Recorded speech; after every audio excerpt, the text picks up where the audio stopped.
বলো।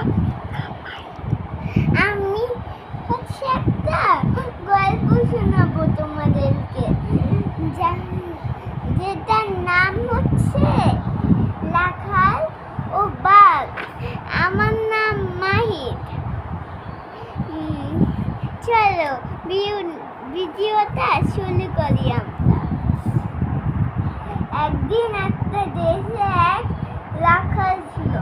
সে গরু চড়াতো ও বাঁশি বাজাতো, তবুও তার সময় কাটলো না। একদিন সে একটা মজা করলো। সে গাছের আড়ালে লুকোলো, বলল, বাঘ এসেছে, বাঘ এসেছে।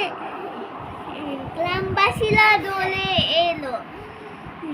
তাদের বোকা বানিয়ে সে খুব মজা পেল। এরকম সে করতেই থাকলো।